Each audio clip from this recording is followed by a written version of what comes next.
I don't know if this is a good strategy, but at least for now, I don't want to play with fire. I don't want to go into cross the line and being able to say, okay, I think the company is going to the moon, and therefore I want to have always 18 months of runway. Let's go, go, go.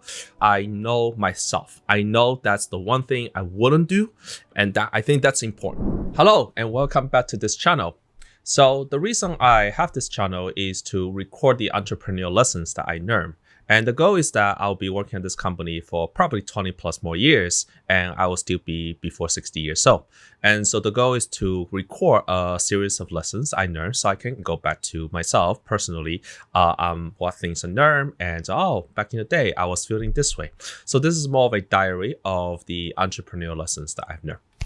So with that out of the way, I want to talk about a lesson I learned recently, which is where do you find out where the line is? It's an imaginary line.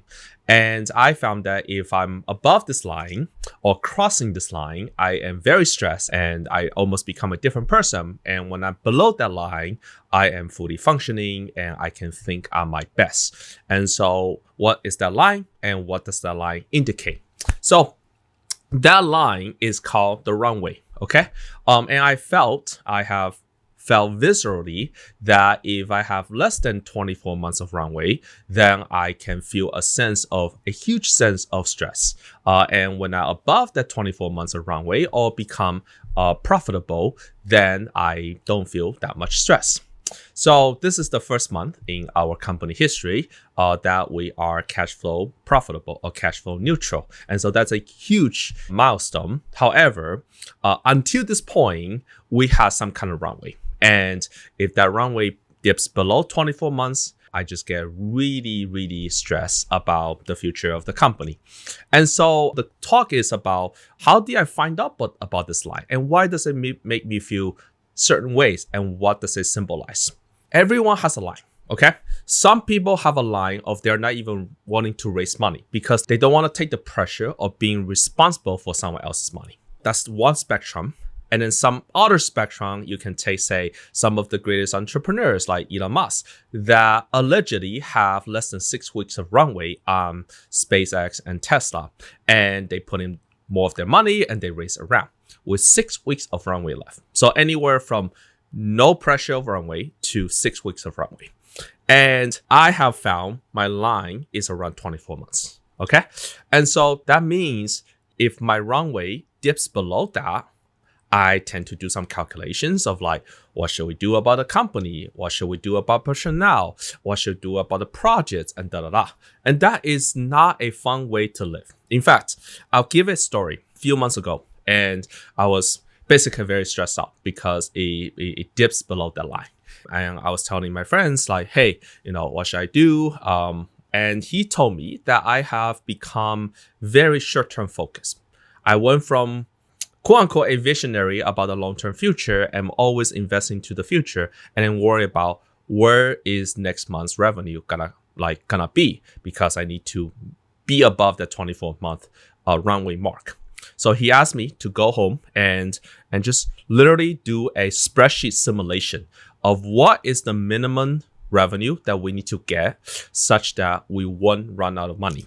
So I went back and I did the math and it turned out to be like 10% of what we are currently making, which is like not going to happen, quote unquote. And so it was good. That provided a baseline. So my emotional level is way higher than what the numbers indicate, told me that there is something visceral about my mental capability to endure and the level threshold. Right? I could not even imagine myself being in anywhere close to less than 12 months of runway or 18 months of runway. And I think if that happens, you can bet that something will happen to the company before it gets to that point. And so that is my pain tolerance. So going back to the beginning of the talk, which is at some point in the entrepreneurial journey, you're going to find out where the line is. And maybe now let me get into kind of the more meta point. Maybe higher the pain threshold, the bigger the results your company might produce. Because if you are okay living with 18 months of runway at all times, which is basically a venture-backed startup, then that level of pain tolerance allows you to maximize your leverage. And with the maximum leverage, you also produce the highest variance in results, or that also means that 0.001% of the results, whether that's good or bad. So higher leverage means more spectacular results. But the flip side of that coin is that if I'm not comfortable ever crossing the line, I will probably run my company in a way that I will never want to dip below, not even 24 months of runway. But one decision I have made basically to myself is, well, there are three types of running the company. One is always running on an 18 months of runway. This is called a sardonic treadmill. That's the venture back track. The other way is I will always run the company as long as it's cash flow positive. Cash flow means that money coming in and money going out.